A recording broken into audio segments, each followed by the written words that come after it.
Welcome to episode 10 of the AskShell.com educational podcast, answering your home improvement emails. Now here's your host, Shell Busey. Thank you very much, Morgan. That's always a great intro by you, and it's always nice to know that we've got all you fine folks out there listening to our number 10 episode of AskShell.com educational podcast. Today on the show, folks, we've got a whole lot of goodies. As you know, we always like to teach the how to, the what to, the where to, the why to, the when to, the who to, and also making those projects just that easy. And we're finding by the interesting emails that we're getting back, feedback emails that is, which we ask you for, we're getting some very positive answers, which is very, very heartwarming, because putting emails together in the form of a podcast is here, and it's going to be here for a while, hopefully, because you're showing interest in it. And those folks that are listening to it on the way to work in the morning, or on their way home, whatever it happens to be, in their car, or on their phone, or just in their office at home, or at work, or just wherever you're listening to it, we say thank you, thank you, thank you, because it makes us feel that we are doing and we are on the right track. So, folks, today, after we do emails, we're going to have a feature product item this week, and the feature product is the Squeak No More. So if you have floor squeaks, and incidentally, floor squeaks have been very common over the last few weeks, and the reason why, it's been so dry in most of the provinces, and certainly being dry, things start to shrink, and when things start to shrink, they start to squeak. So subfloors and joists make a lot of squeaky noises. It could be your hardwood flooring, it could even be your laminate flooring, or it could be your engineered flooring. Whatever the case may be, we have the Squeak No More to talk about today, which eliminates floor squeaks. So that's coming up in our feature product on this show.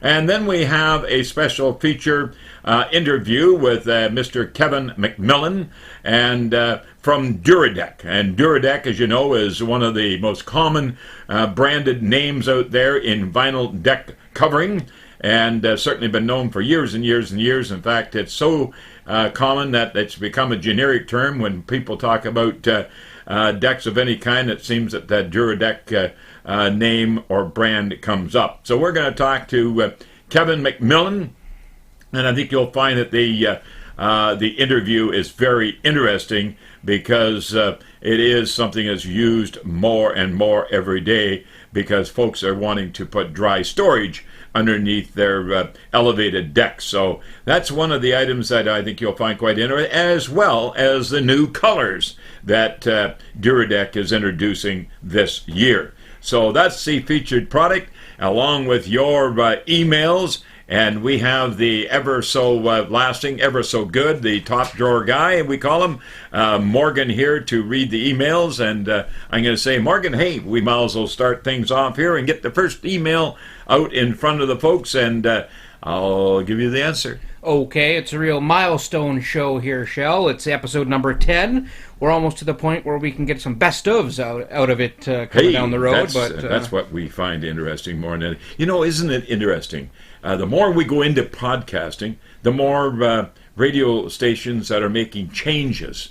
And changes, they say, as good as the rest. But we like to hopefully think that the change as good as the rest is the Shell Busey AskShell.com educational podcast. And let's get on with the show and talk about our emails. Okay, Shell, our first email comes from Sherwood Park, Alberta, and it's from Bob. Hi, Shell. I have smaller red ants that have turned into flying ants, and they've invaded a full side wall of my garage. They have come up the inside of the foundation and the outside of the wall.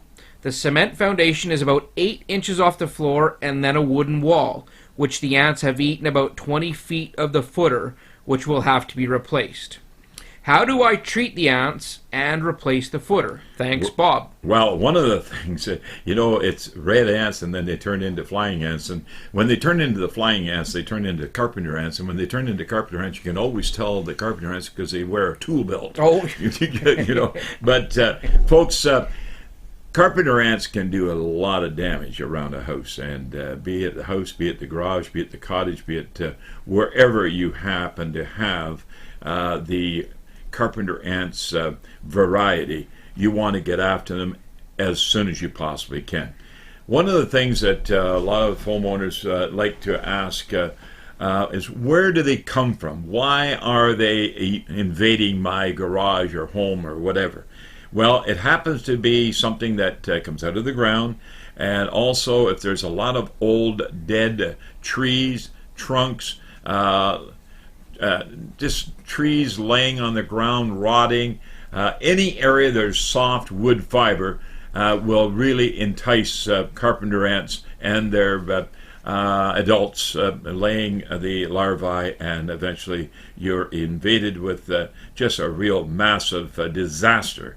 And when you deal with ants, the product that we like to make reference to, folks, and in this particular case, Bob, it's available right in your home city, and in Alberta, that's very much, you're in Sherwood Park, being as close as I guess damn is to swearing, and that is that the product is manufactured in the Edmonton area.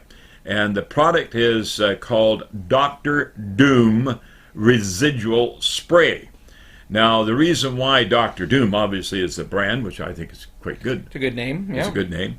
When you send talk fear about into the ants. They give the fear to the ants, that's for sure.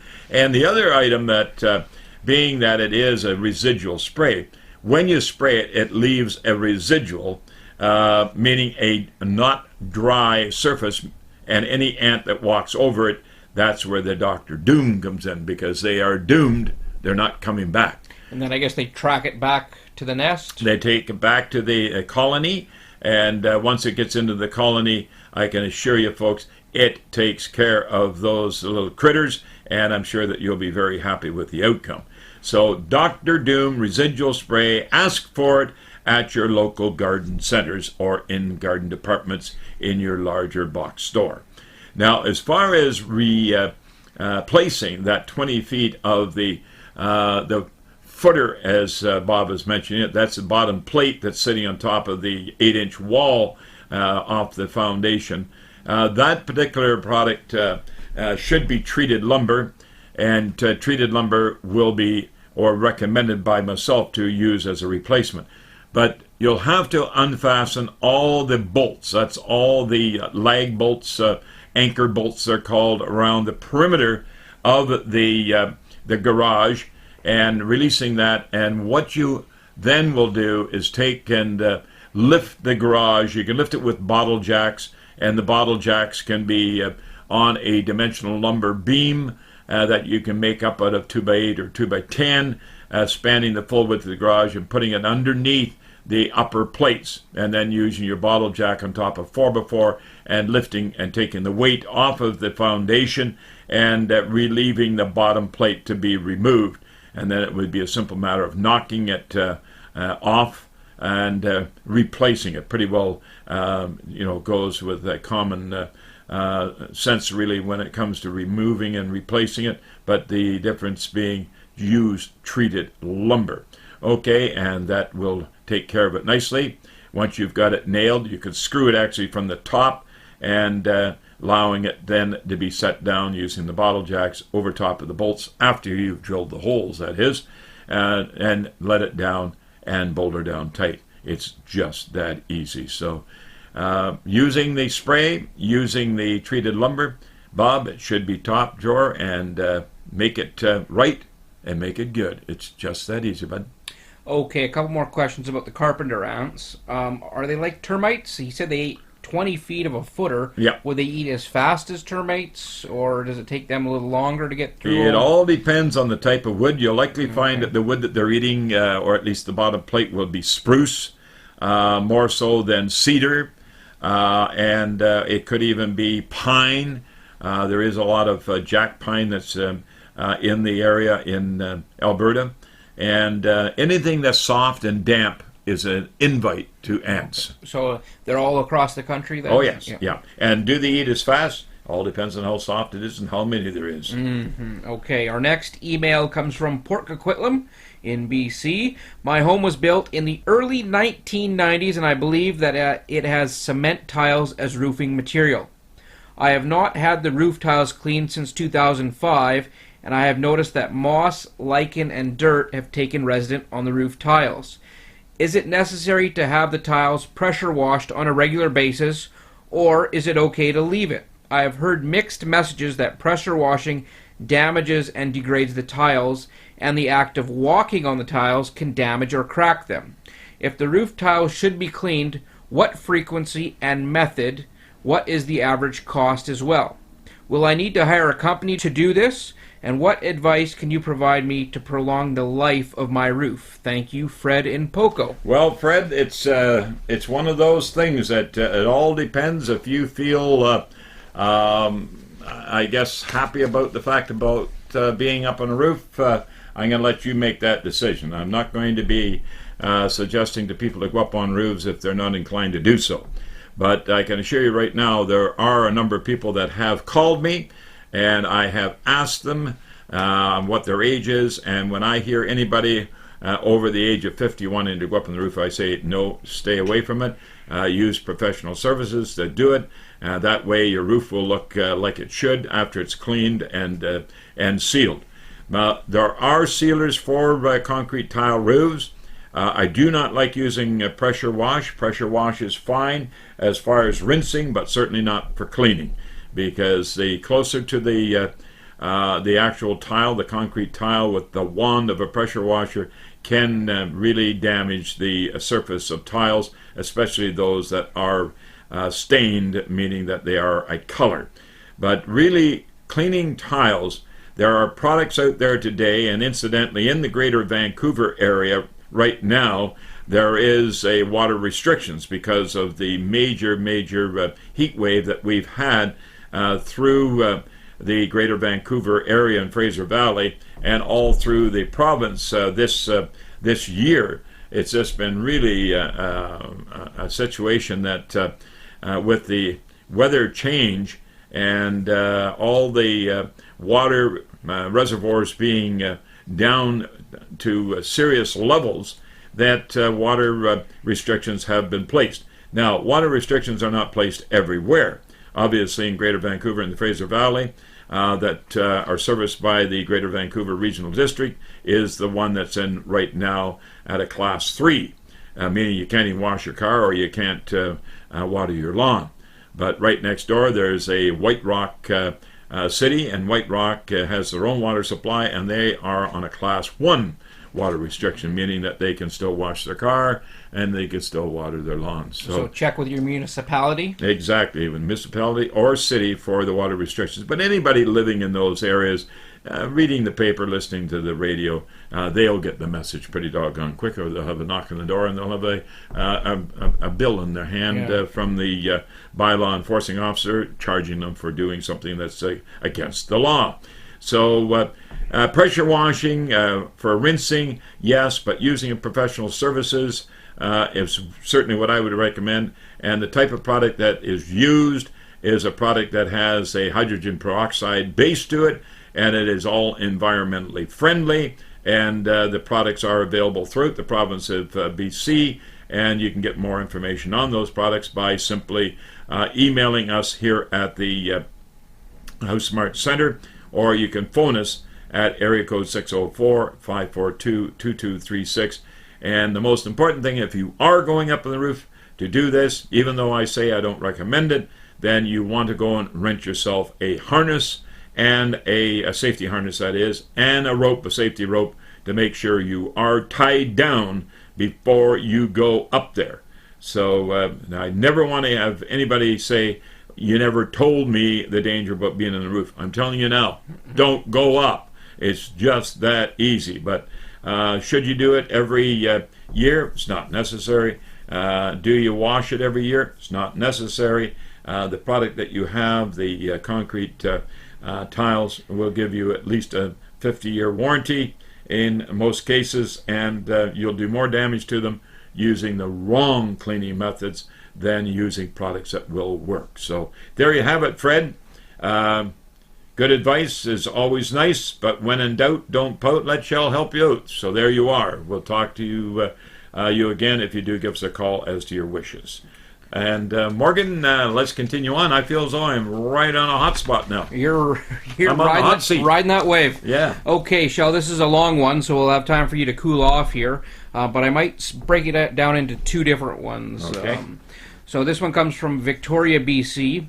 We have a house built in 1997 which has two small decks with 5 4-inch by 5-inch wide cedar boards, drip through floor, and we put a semi-transparent bare stain on. Well, my husband has refinished the stain in the past. It is again worn off in the busy areas. The boards and some of the framing are rotten where they get wet. The supports have also shrunken, so the deck slopes. We are now looking at having the decks repaired and considering what products to use to reduce the amount of maintenance and work required. We want to maintain the rough wood appearance of the handrails and trim on the deck so that it continues to match the rest of the house, but wonder what you think of using composite boards such as Trex or moisture sealed for the flooring of the deck. If so, is there a product you prefer and why? Well, certainly as the first point of interest here, that do I like the composite decking? Yes, I do. In fact, composite decking, I wish it was even more common today. The more common it becomes, the more volume is sold, and the prices eventually will go down.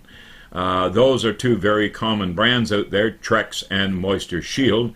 For what it's worth, Moisture Shield is what we chose for our deck, and the reason why, because of the color. So there's certainly nothing wrong with the others. Trex, it's all relevant to who is selling it to you, how long they had it, and how much do they know about it. But Trex are a very common brand, and Moisture Shield a very common brand. Now, as far as the deck itself and the rotting that's taking place, that whole deck, I can pretty well assure you, you're not going to be tearing it apart and adding a new deck surface without doing a lot of work on the underside. And it sounds as though the work on the underside is required in any event, no matter if it's rotted or not. So you may end up doing the entire project, and by so doing, you want to use treated lumber and treated beaming, or treated 6x6 as the sleepers, we call it. That's what goes on the ground, and then everything goes on top of that. But they are treated for the moisture.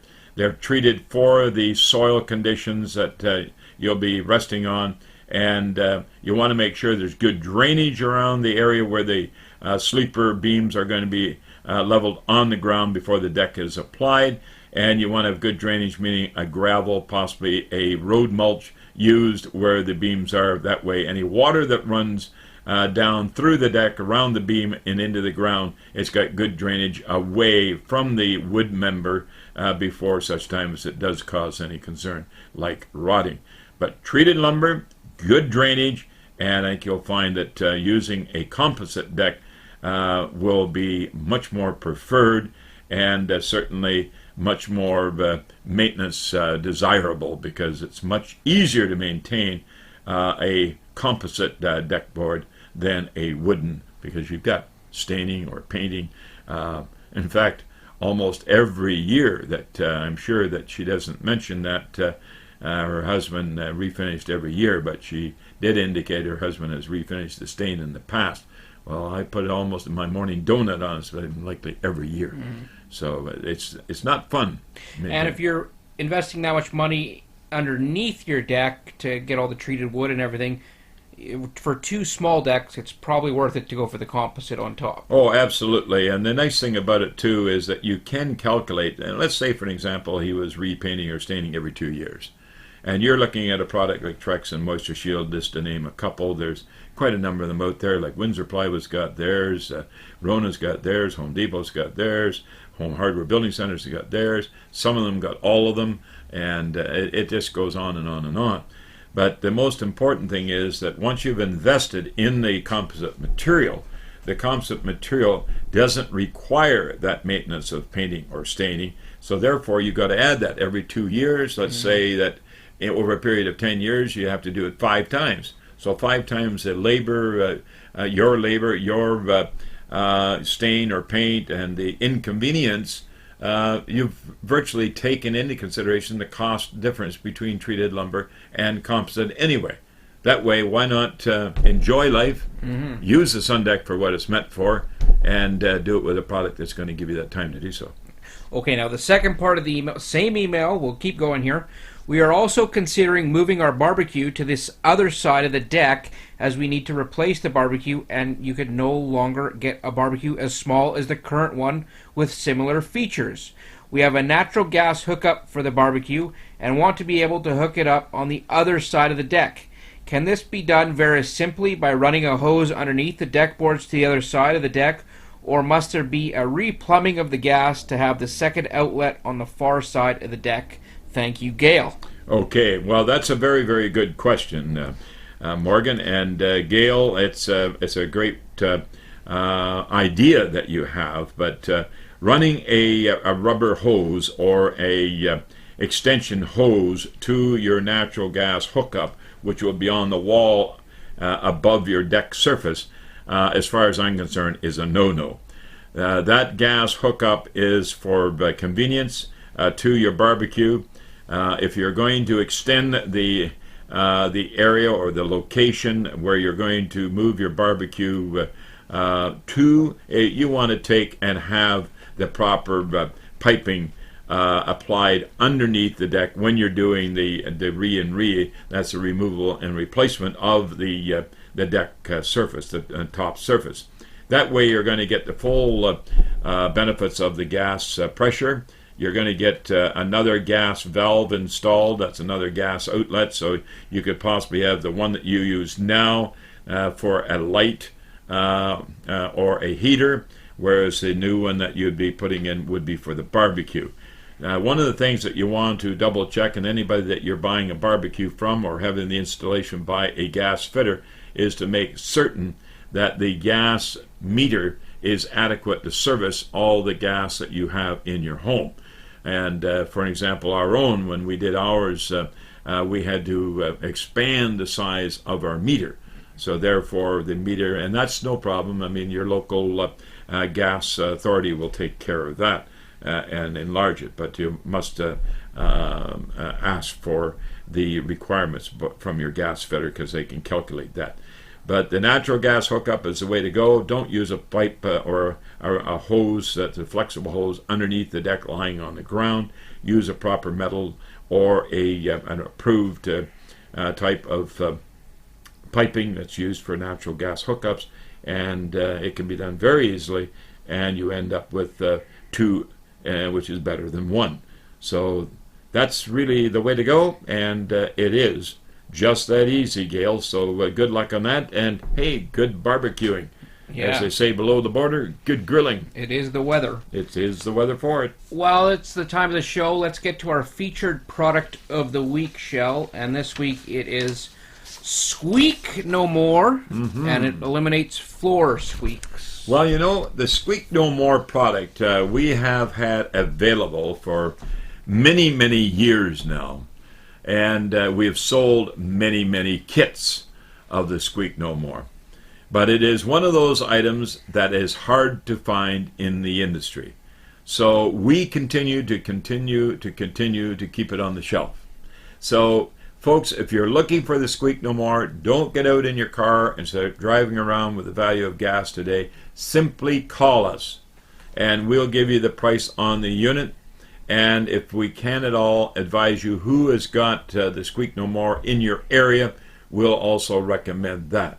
But the Squeak No More is very simple to use. And in fact, it's that simple to use that if you've got an electric drill, that's all you need.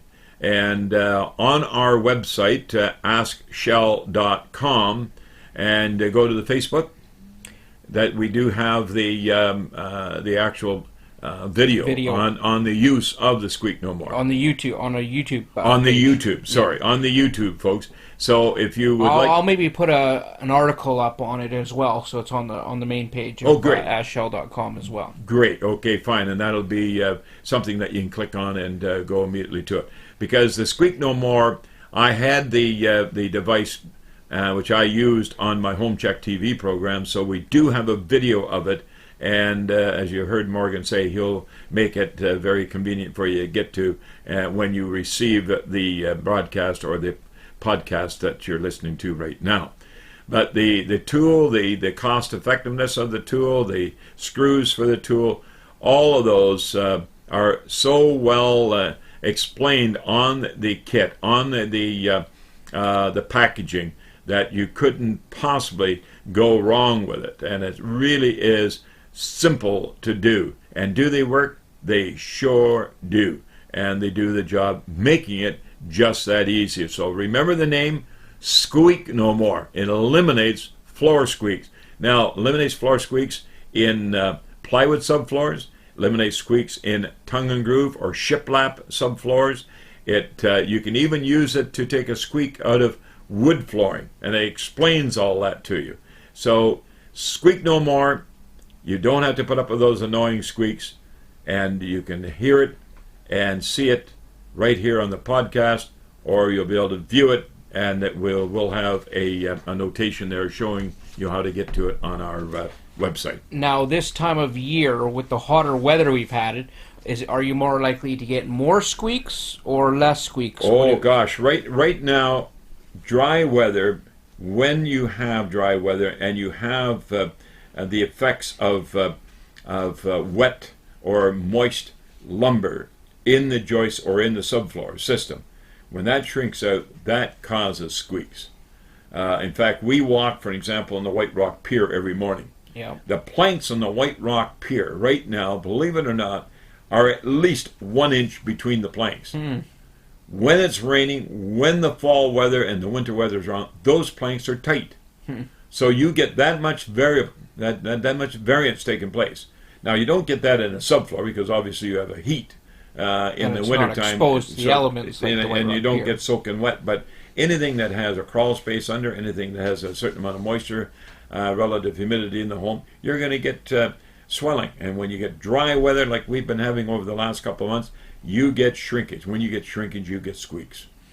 Okay. It's just that easy. And I hate to admit it, but usually you notice the squeaks a little more when you're trying to sneak a midnight snack tiptoeing around the house. Yeah, you're not long oiling the hinge doors on the refrigerator, but you can't go out and oil the squeaky floor. No. Okay, for more information on Squeak No More Elimination Kit or any other hard-to-find products, give our House Smart Home Services offices a call, 604-542-2236, or stop by Monday to Friday, 9 a.m. to 3 p.m., Unit Number 7, 2320 King George Boulevard in South Surrey. Back to the email, Shell. We'll go to Langley, BC for this one. Hi, Shell. We moved into a house with a second-floor bedroom that was used as an office for a number of years and has a terrible, lingering cigarette smoke smell.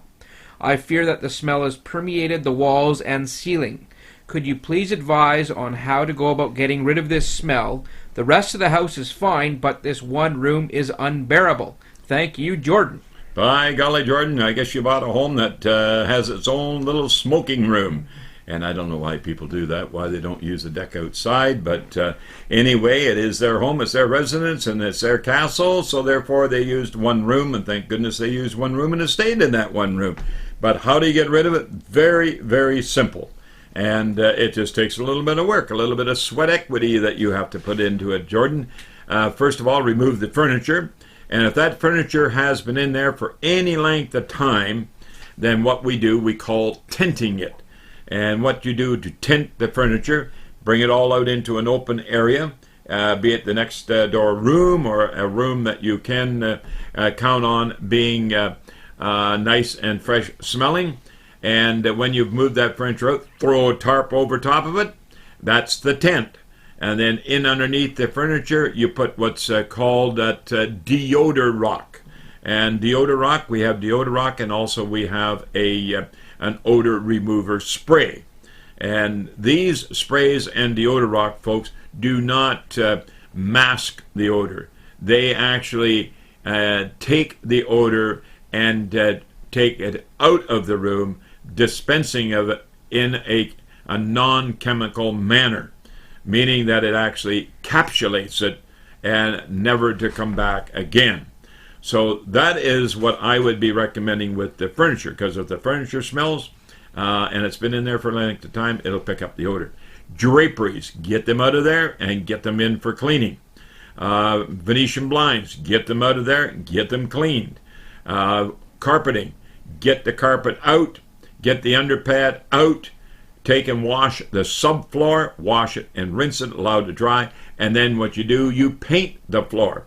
Paint the floor with a product called Kills, and that is a paint that's designed to not allow anything to weep out of it, and that is what you want. So you paint the floor with Kills. Is that Kills? Hey, you bet it is. And then what you do, you take the carpet underpad, replace it. Replace the carpet underpad and have the carpet cleaned, and have it cleaned in another area, in the carport, in the garage, or wherever it may be.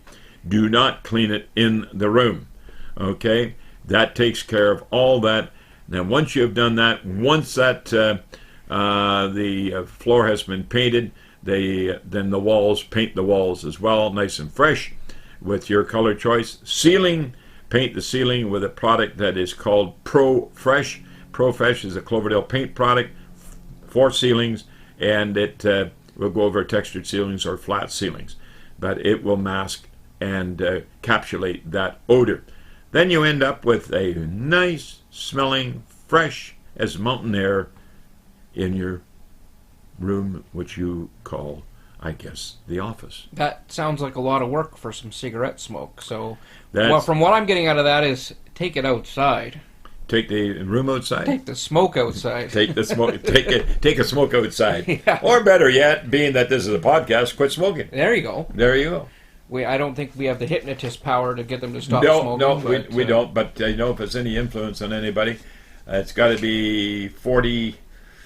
Oh, I'm going to say it's about 40 years ago that I was very simply driving down the road one day, and I took a cigarette out of the package and I lit it up and I said, I don't want this anymore, and I quit cold turkey right there. And that was back when everyone smoked. Everybody smoked then. In fact, they chain smoked. Yeah, okay. Our next email is from Vancouver, BC. We recently had a framed shower enclosure installed. If water is sprayed on the door, water goes through the space, the seam, where the frame of the door meets the frame on the wall. There is a rubber seal on the outside of the shower in that area, so water then rolls down to the bottom frame and gushes out. This happens sometimes during normal shower use as well, but the water doesn't gush out as much as when the shower is sprayed in that area. Is this normal? When rinsing off the shower door after a shower, is it normal for the water to gush out like that? If this should not be happening, do you know how this can be fixed? Also, the corner of our acrylic shower base is not level and water is pooling on the sides and in the corner. Do you know of any way to fix this? Can something be put on the threshold to have the water roll back into the shower instead of towards the frame? Thank you so much, Diane. Well, Morgan, I think Diane has got a problem. Yeah. And Diane, I'm sorry to say that your problem is in one case yours, and in another case the person who did the enclosure install. Because whoever installed the enclosure, and the pictures that you did send along with the email, there was no way possible was it installed correctly. And really, I can't, there's a few things missing out of the email from Diane, and that is, who was the installer? Was it somebody she knew installed it? Was it somebody that was referred by the company that she bought the framed shower door from that had it installed? But all in all, when you read the entire, as you did, email, I can tell you right now that the base is like anything that starts out with a base or a root, like a tree. If you don't take care of the roots when you plant a tree, it's going to die. The same thing, if you don't take care of the pan that's on the underside of a shower, it's not going to work. You can't have something that's not level and certainly being installed in such a way that it's going to run to the drain, which is in the center, in most cases, when it comes to the the shower stalls.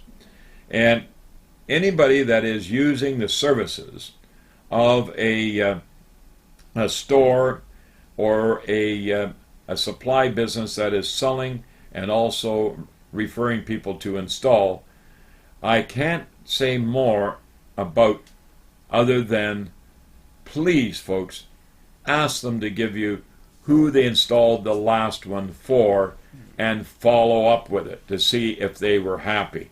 Because, Diane, the pictures that you sent to me, it was horrible. It was horrible. Why should you be trying to buy something to stop water from gushing out, or water that is not allowed to go to a drain? It's pooling on the sides. That isn't properly installed. And I just hope that you haven't paid for it, because that's the sort of thing that should not be paid for, because somewhere along the line somebody's been taken advantage of, be it the person that did the install with advantage of the person that hired them to install it for you, or where you hired the person to do the job and they're taking advantage of you. So really the bottom line here, very simply, Diane, is it's not installed correctly from the get-go, and that's right from the pan that's on the floor. And you can't put something plumb level on something that is not plumb and level, because somewhere there's going to have to be some form of a transition to correct all of the should-bes. And those should-bes should not be your concern, because those should-bes are going to be very difficult to step over. Flashings are going to be there to possibly even cut your feet. You just don't want it, and it's a sad thing for me to have to say it, but it should all come out and be done properly. And I know that you're going to be taking a big step backwards when you hear this. And also, incidentally, folks, I should make reference here, this email has already been answered to Diane, because before I put them on the show, I do answer them with the homeowners, so they know my answer in the event if they don't hear it on the program. This is for you, the listening audience, at this current time. The feature and benefits is for you, because you don't want to. I just don't like companies offering installed services of different products that they sell and make available to you when they haven't been out to see your job, or to know if what's in there already is not level or plumb, depending on what it is being installed, because you can't stretch glass and aluminum to fit. So therefore they take those tolerances, and those tolerances now become what Diane is making reference to, where water is gushing out, and where water is pooling, and all of these different terms being used. Folks, it's not right, and it should be done properly by the individual or whoever referred them to you to get the job done. So that's my approach to that. Rubber seals and all the different things, I wouldn't recommend that, because there's nothing made for that. It's all in the package when you buy it, but it has to be done in such a way it fits an opening that it's made and manufactured to fit. It's just that easy. And by the sound of it, water gushing out of there, that sounds like quite a bit of water. So down the line, if you don't get that fixed, you could be damaging your home even further. The subfloor, it could get into the walls. And the good point you make, actually, Morgan, because gushing out, it's very simple for me to see the water gushing out, because if you're in the shower and the water is now directed at you, your body, and you move around, and now that the shower is directed right at the door, I can see it gushing out underneath. Mm-hmm. Whereas if it's hitting your body, then it's not going to get to the door. Mm-hmm. So gushing out is a good terminology for her to use, but I can see why when I saw the pictures. And especially if you've got someone using your shower that's not used to that, having gushing out there, so you can avoid that area, but someone that's not used to that wouldn't have a clue about it, and you could have water pooling, especially if you were to go away for a month or two and have somebody house sitting for you or something like exactly. that. And it may be a family member that has possibly, I guess, come to the point of being involved in the experience of using it. But when you go away and somebody else uses it, they're not experienced to know what to do with it. Okay, back to the emails. This one comes from Kelowna, BC. I would like to paint my vinyl deck. It has turned brown in some west-facing spots. I have been cleaning it using your home cleaning formula, but not all the browning can be cleaned. Can the deck still be painted? Also, how can I clean the black gunk right next to the vinyl and the silicone sealant underneath the stucco? Thanks, Debbie. Well, Debbie, that's a pretty simple project to do, and you have the right material. And there are energy saving, that's sweat equity energy. That's your arms and legs to do the job. But I know a lot of people think that the only way to do it is spray something on, like my cleaning formula, scrub and hose off. The biggest problem with using a cleaning formula of any kind is the type of weather conditions that you should be using it in. And some of that information is relevant, especially if it's really hot and the sun is shining. You never ever want to try to clean anything that is going to be easy, or at least something that's going to remove what you're trying to remove, and that's a black or brown or algae or anything else. So always clean in the morning hours when the deck is cool. That way you get a good surface that's cooled and ready for cleaning. There are products out there like deck washes that are in wash-safe products, for example, that are environmentally friendly. They work on a principle of hydrogen peroxide, and they do clean. They do take the green and the brown. In some cases, the brown may be stained to the point that it's right into the vinyl. In any event, that's why you're thinking about painting it. But cleaning it, most important. Painting it, most important. Do not do it in the heat of a bright, sunny day when the deck is hot. So do it in the morning hours. Yes, you can paint it. The product you use is a product called Deck Paint. One of the deck paints available out there by Cloverdale Paint. And Cloverdale Paint makes a deck coat. And there's many others out there, like, Consolidated Coatings make one that's available through the Windsor Plywood stores and Home Hardware stores. And the Cloverdale Paint store, they make their own deck paint. So it's an acrylic latex product.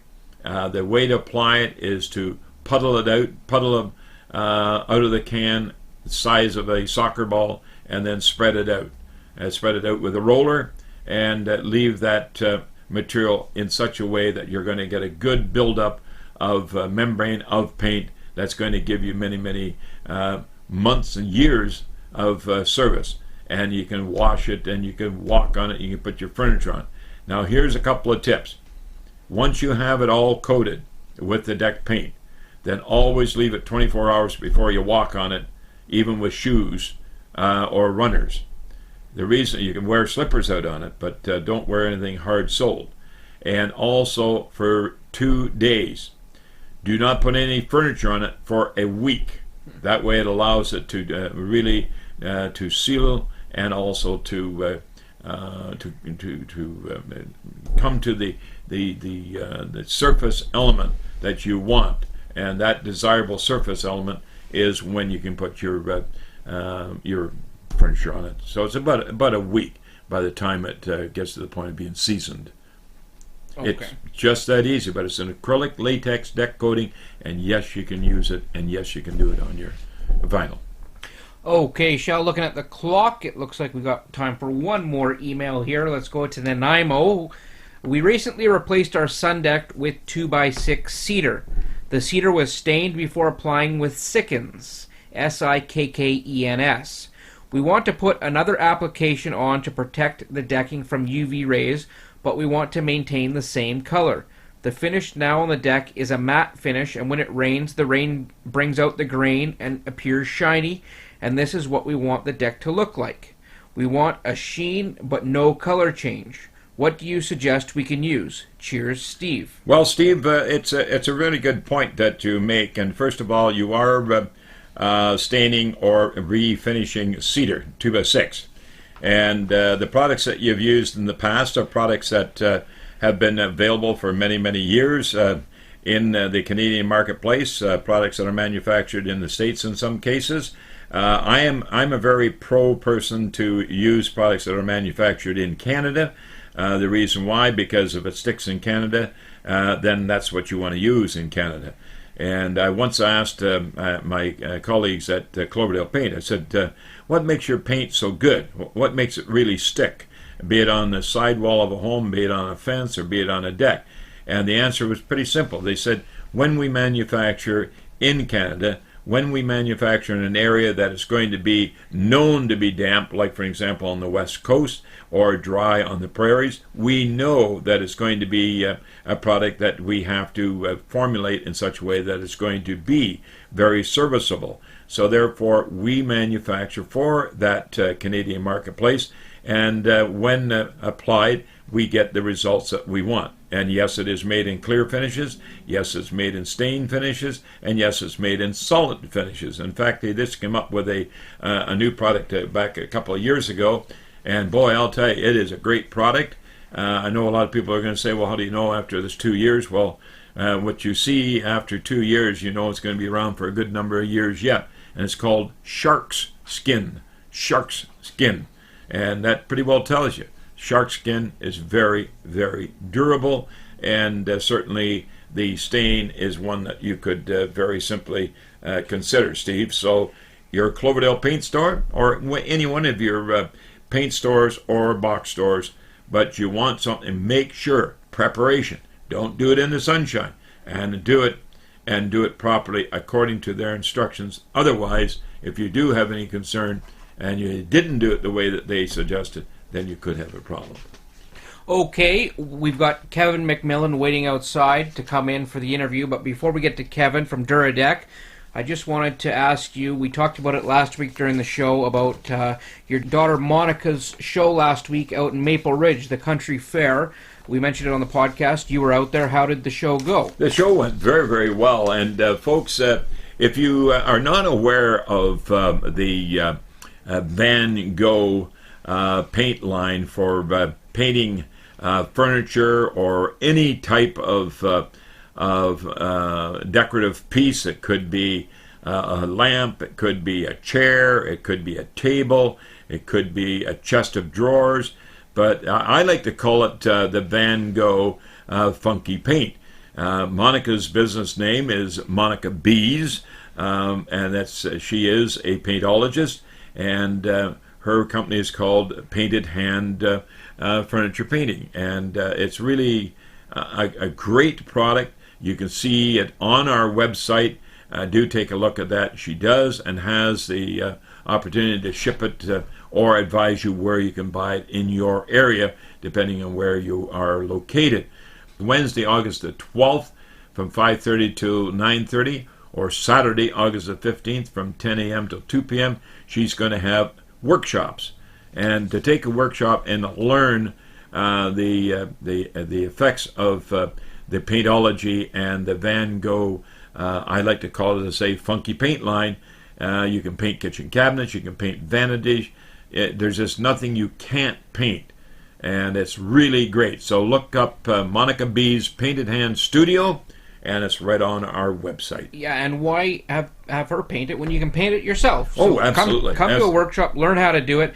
Email monica@thehousemart.com to register. On ashshell.com, you can go down to the Creative Craft Corner, click on the Monica B's Painted Hand Studio, and that will take you right to her Facebook page, where she's got pictures of the show that was last weekend, and other articles that she's selling on there.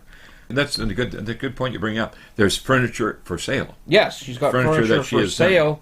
And your grandson Dawson is helping her out with that. And me. And you. Yep. I autographed mine. Oh, really? Oh, yeah. Oh, that price keeps climbing. It's just that easy, my boy. Okay. Anything else you wanted to get to before we get Kevin in here? Yes, I do. I would like to make reference here, if people are listening have a pen in their hand, please make a note of the open house and barbecue that's going to be taking place at the Urban Safari Rescue Society.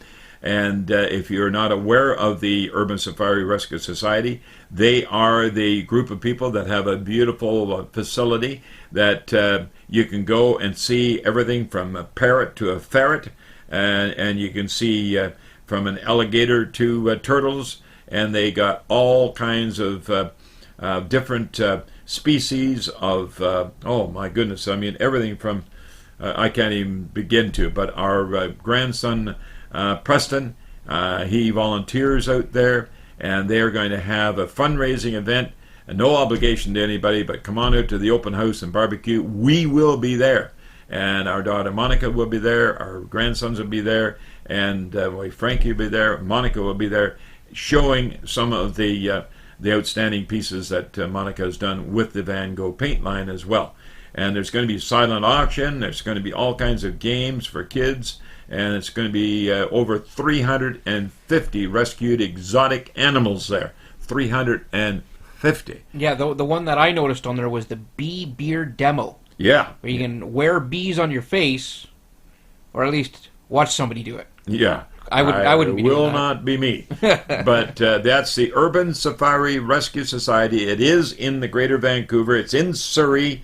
It's located at 1395 176th Street in South Surrey, almost down to the border, okay? And we do have more information on the barbecue on AskShell.com under the events section. You can click on that to get more information. AskShell.com, folks. It's just that easy. And now we have the interview with Kevin Mcmillan. And Kevin's been waiting and for the interview to take place, and I know you're going to enjoy it very much because does he know Duradek? Yes, he does. And waterproofing of vinyl, using vinyl floor coverings like Duradek mean an awful lot to him. He's been in it for many, many years. And the product, the waterproofing system, is backed by the industry leader, 10-year ultra warranty. And folks, if you're planning on doing something different with your deck, and you want something even different from vinyl or wood, you can use ceramic tile, exterior ceramic tile, over top of what we call ultra tile deck. It's ultra tile deck. And it's just unbelievable what you can do with that. And also their new colors, the Ultra Legacy Pebbled Beach, and also the Ultra Legacy Driftwood and Barnwood. So folks, stay tuned right here. We got coming up with the interview with Kevin Mcmillan from Duradek. We have an interesting topic today, one of which I know a number of homeowners are planning on, and that is a new deck. A new deck that may not have a wood surface or a composite surface, but a vinyl surface. And we're going to talk about a vinyl surface because it's Duradek that we want to bring to your attention today. And I have Kevin Mcmillan with me today. And Kevin Mcmillan is going to talk about a product, Duradek. Kevin, how are you? Good, Shell. How are you? I'm top drawer. Excellent. Tell me, first of all, John Ogilvie. I've known John for years and years and years. And I used to still call him Mr. Duradek. Mm-hmm. But how is he? He's very well. He's very well. Great. Yeah. Well, you're obviously taking things into your hands now and outdoing the, you might say, putting the rubber to the asphalt and getting things out there and explaining Duradek again. Tell me, what has changed in Duradek over the years? Well, Duradek has become the brand recognized product out there as far as a walkable roofing membrane. Duradek has gone from a very small family-run business to a much larger corporation organization. So we are North American wide today. Right. And really, I mean, we've elaborated on our colors, we've elaborated on our testing, but Duradek is still the product, the brand that's recognized by most people. And folks, as he said, the recognized brand, Duradek. It is not a product that you roll on with a paint roller. It's not a product that you can go to a big box store and buy and do it yourself. Duradek is a recognized brand that is professionally installed by what I always thought was great. Duradek, folks, is installed by people who are trained by Duradek. That's correct. Every single person out there installing Duradek has gone through the training system. Most of our people have 15 plus years in the industry. We just do not put it into the hands of your do-it-yourselfer because we don't think that roofing or waterproofing is a good do-it-yourself chore. What do you think of these DIY vinyl products? The DIY vinyl products are okay, but they are misleading in how easy they are to install. We've seen many jobs that are that have gone sideways because the skill set involved is not that of a do-it-yourselfer. It just And you use heat. That's right. It's a hot air welder that fuses the two sheets of material together at seams and at details, and that is really what is going to waterproof your deck. Well, and waterproofing the deck is like, it's a roof. And it's a roof over top of, in most cases, over top of another deck below. And you don't want wood rot setting in if you've got it over top of plywood. Sure, Duradek can be applied over plywood and concrete. But really, Duradek, what changes have come over it? You did say about colors, but there's a lot of change in the product decor. That's correct. We have had to, because as you say, we are a roofing membrane that also acts as a walkable surface. We've coined the phrase walkable roofing membrane. That's what we are. We are fully tested and approved across North America to be exactly that. The changes that have happened is that and it's not really a change, it's always been the mindset of John and Bob that these products should go down by a professional. So we have just had to insist that, and a lot of our competitors have also gone the same route. They just have found that the warranty issues involved with the do-it-yourself or installing the product is not worth the hassle. Oh, boy, I'll tell you the number of calls that I get from people saying, I have put this down 2 years ago, and how do I repair it? And I know that I'm not going to say, go to Duradek. You're not a DIY product. So professionals don't get involved in that sort of thing, folks. So when you do it, when in doubt, don't pout. Let Shell help you out. That way you're going to get it done. Good, better, best. Why worry about the rest? Exactly. Now, what about the product? And, you got spring, you got summer, you got fall, you got sun, you got dirt, you got oil, you got grease, and you got all these different things. What about cleaning? It's very simple to clean.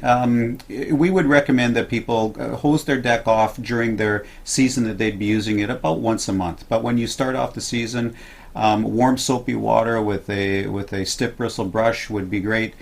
Shell, you've got a cleaning product out there. Duradek installers have a product that they can bring to you, but really warm soapy water, hose it off, and that will be fine. And I've always said, don't do it in the sunshine, folks. Yes. Do it in the morning hours or in the evening hours. Yes. There's nothing worse than putting water with a cleaning solution and the sun evaporating it like right now. Yeah. So you want to take care of it, and you want to have it designed in such a way that it's going to work. So, we talk about Duradek, but a lot of people today, Shell, I want to put down ceramic tile, or I want to put down exposed concrete, or I want to stamp concrete deck. What do we do there now?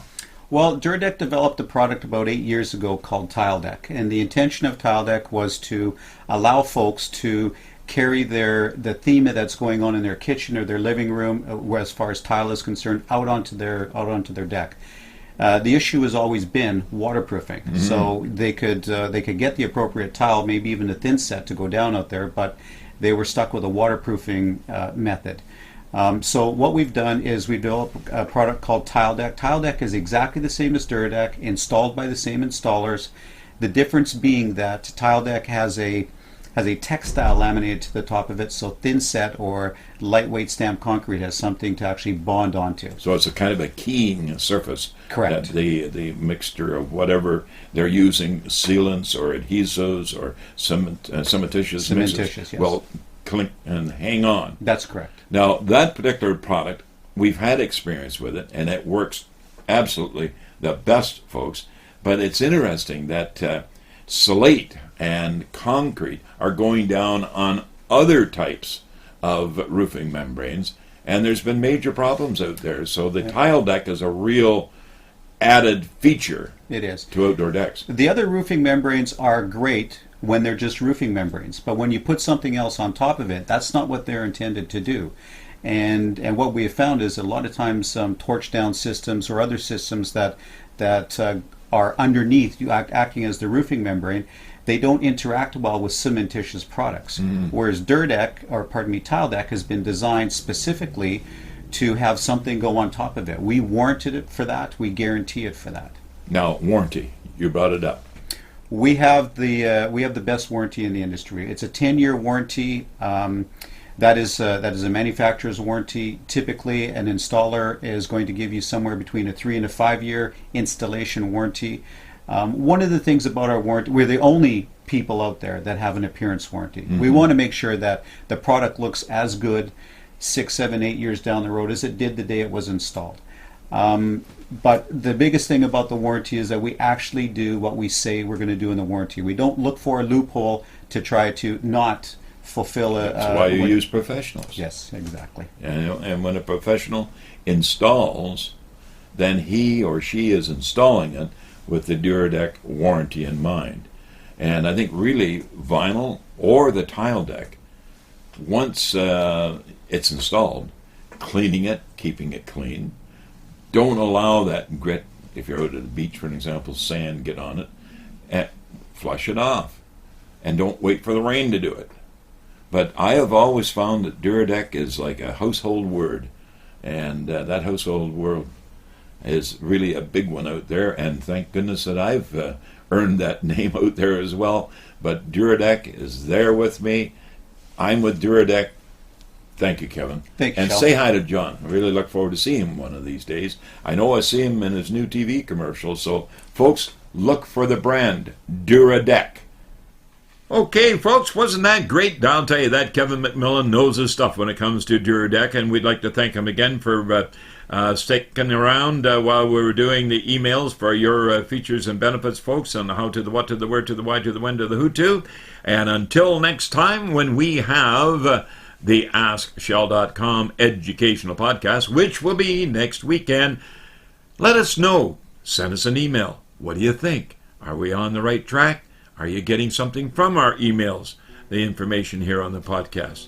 Until next week, Morgan. Thank you, Shell. It's been a pleasure. We got through episode 10. It's on to 11.